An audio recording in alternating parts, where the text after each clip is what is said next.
Hello friends, you are watching magical myths और स्वागत है आपका मेरे यूट्यूब चैनल पे। दोस्तों, आज मेरे साथ चलिए 4 धामों में से एक रामेश्वरम धाम, जो तमिलनाडु के रामनाथपुरम जिले में स्थित है।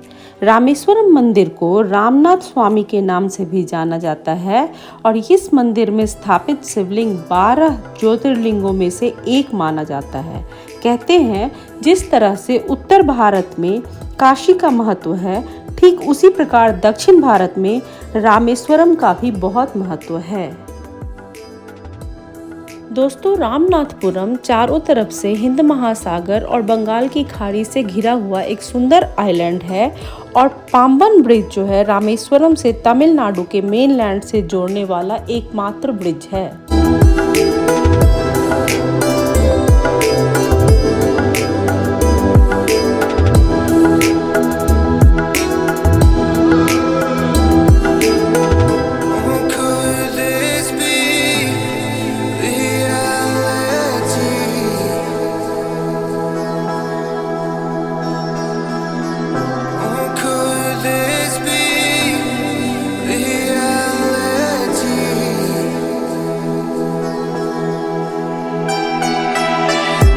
दोस्तों, रामेश्वरम ज्योतिर्लिंग दर्शन के लिए मंदिर में प्रवेश से पहले अग्नि तीर्थम में स्नान तथा मंदिर प्रांगण में ही स्थित 22 पवित्र कुंडों का स्नान बहुत ही शुभ माना गया है।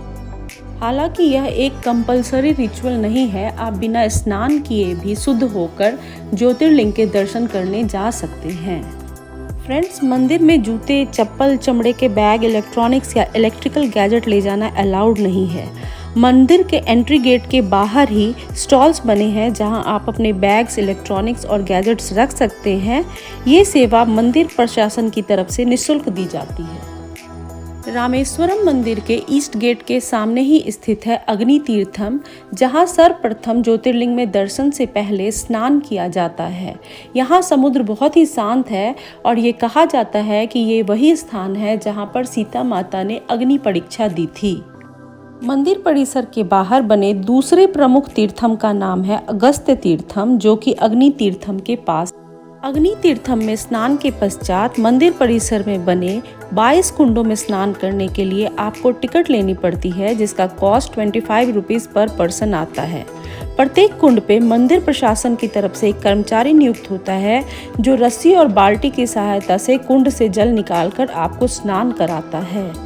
इन 22 कुंड में स्नान के बाद सामने ही बने चेंजिंग रूम में आपको कपड़े बदलने होते हैं, क्योंकि गीले कपड़े में ज्योतिर्लिंग के दर्शन की मनाही है। दोस्तों, रामेश्वरम ज्योतिर्लिंग का दर्शन 2 तरह से हो सकता है। पहला है फ्री दर्शन, जिसमें ज्योतिर्लिंग रूप का दर्शन थोड़ी दूरी से होता है और लंबी लाइन लगनी पड़ सकती है, जबकि दूसरा दर्शन है VIP टिकट दर्शन, जिसका कॉस्ट 300 रुपीज पर पर्सन है। इससे आप काफ़ी नज़दीक से ज्योतिर्लिंग स्वरूप का दर्शन कर सकते हैं और आपको लंबी लाइन लगने की भी ज़रूरत नहीं होती है। दोस्तों, रामेश्वरम मंदिर परिसर में 2 शिवलिंग मुख्य रूप से स्थापित हैं। पहला श्री राम द्वारा स्थापित ज्योतिर्लिंग, जिसे रामलिंगम कहते हैं, और दूसरा श्री हनुमान द्वारा स्थापित विश्वलिंगम। कहते हैं कि लंका विजय के बाद जब भगवान श्री राम रामेश्वरम पहुंचे तो उन्होंने ब्रह्म हत्या के पाप से मुक्ति के लिए भगवान शिव शंकर की आराधना करने का निर्णय लिया, जिसके लिए उन्होंने भगवान श्री हनुमान को काशी से शिवलिंग लाने के लिए भेजा। परंतु भगवान श्री हनुमान के विलंब से आने के कारण उन्होंने सीता माता द्वारा रेत से ही बनाए गए शिवलिंग को शुभ मुहूर्त में स्थापित कर उनकी आराधना की। जब बाद में भगवान श्री हनुमान शिवलिंग लेकर वापस लौटे तो उन्हें यह देखकर बहुत दुख हुआ। तब भगवान श्री राम ने उनके द्वारा लाए गए शिवलिंग को भी वहीं पर स्थापित कर दिया। यही कारण है कि मंदिर के गर्भगृह में स्थापित श्री राम द्वारा स्थापित ज्योतिर्लिंग के दर्शन के पूर्व श्री हनुमान द्वारा स्थापित विश्वलिंगम का दर्शन अनिवार्य होता है। फ्रेंड्स, रामेश्वरम मंदिर Dravida school of architecture style में बनाया गया है और यह अपने विश्व के सबसे लंबे कॉरिडोर्स के लिए फेमस है। यहाँ 3 कॉरिडोर है। जो पहला है वो थोड़ा पुराना है। दूसरे कॉरिडोर में 108 शिवलिंग के साथ ही गणपति की मूर्ति है और तीसरा कॉरिडोर 1212 पिलर वाला सबसे आकर्षक है। इसमें चलते हुए ऐसा लगता है कि आप साथ साथ चल रहे हैं।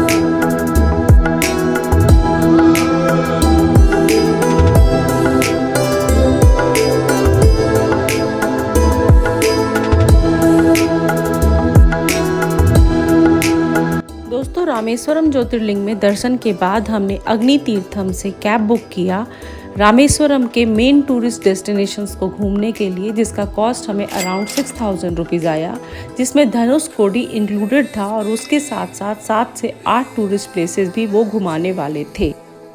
इसी ट्रिप के लिए यदि आप ऑटो बुक करते हैं तो उसका चार्ज आपको अप्रॉक्स 4500 रुपीज़ आएगा।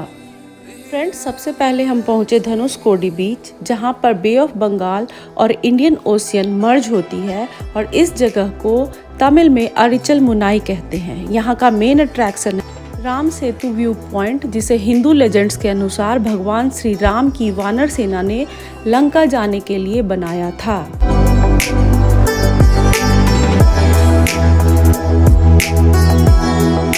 इस जगह से आप दूरबीन से राम सेतु को देख सकते हैं। दूरबीन से राम सेतु देखने के लिए 20 रुपीज़ चार्ज किए जाते हैं। यहाँ से समुद्र में तैरते पत्थरों से बने पुल को भी देखा जा सकता है, जो कभी 48 किलोमीटर लंबा था और लंका तक जाता था।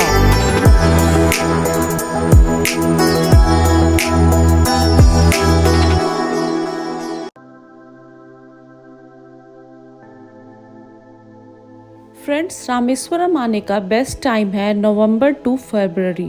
इस टाइम में बहुत ज़्यादा गर्मी नहीं रहती है, बट एक इम्पॉर्टेंट बात कि यहाँ पर यूवी इंडेक्स काफ़ी हाई रहता है, तो इसलिए बहुत सारा सनस्क्रीन अप्लाई कीजिए, खुद को हाइड्रेट रखिए।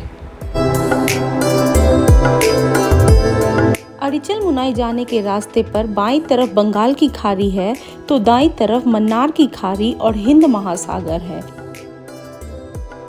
फ्रेंड्स, अरिचल मुनाई से 4 किलोमीटर के डिस्टेंस पर है धनुषकोडी सिटी। यह शहर घोस्ट सिटी के नाम से भी जाना जाता है। यहाँ पर लोगों को दिन में आने की अनुमति है, लेकिन रात में यहाँ से उन्हें वापस भेज दिया जाता है।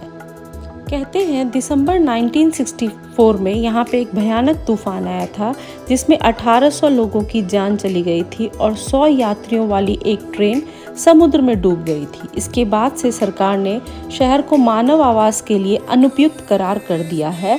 अभी ये जगह खंडहर में तब्दील हो रखी है, इसलिए ही इसे घोस्ट सिटी के नाम से जाना जाता है।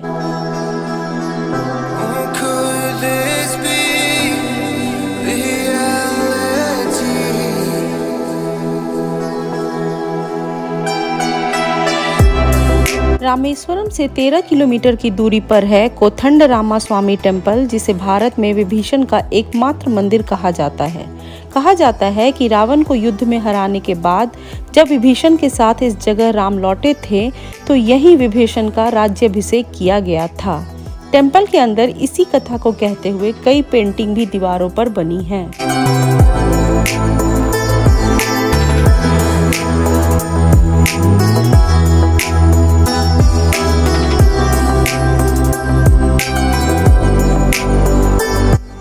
इसके बाद हम पहुँचे राम तीर्थम में। यह वह स्थान है जहाँ भगवान राम ने कुछ समय के लिए विश्राम किया था। वहाँ एक मंदिर और एक तालाब है और अगल बगल छोटे मंदिर बने हुए हैं जो बहुत ही सुंदर हैं।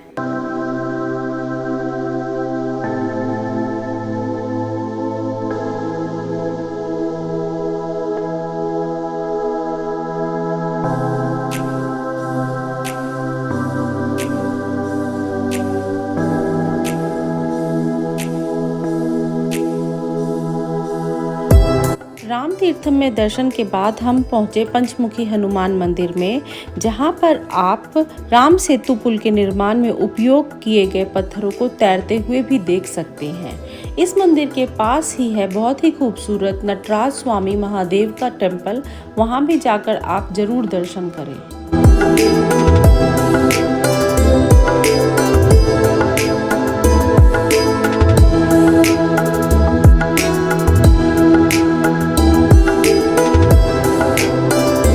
इस ट्रिप के अंतिम पड़ाव के रूप में हम पहुंचे लक्ष्मण तीर्थम में, जो भगवान राम के भाई भगवान लक्ष्मण को समर्पित है।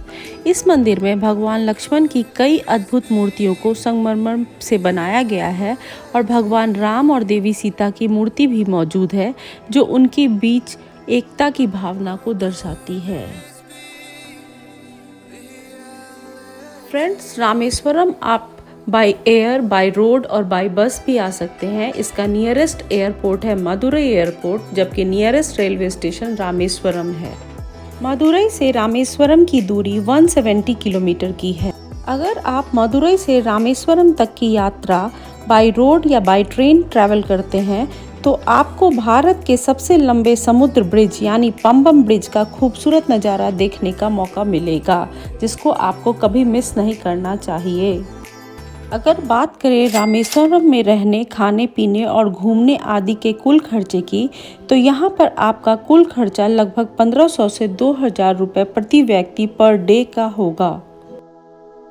फ्रेंड्स, आपके जीवन में भगवान श्री राम का आशीर्वाद सदैव बना रहे, इसी प्रार्थना के साथ मैं इस ब्लॉग को अब यहीं पे समाप्त करती हूँ।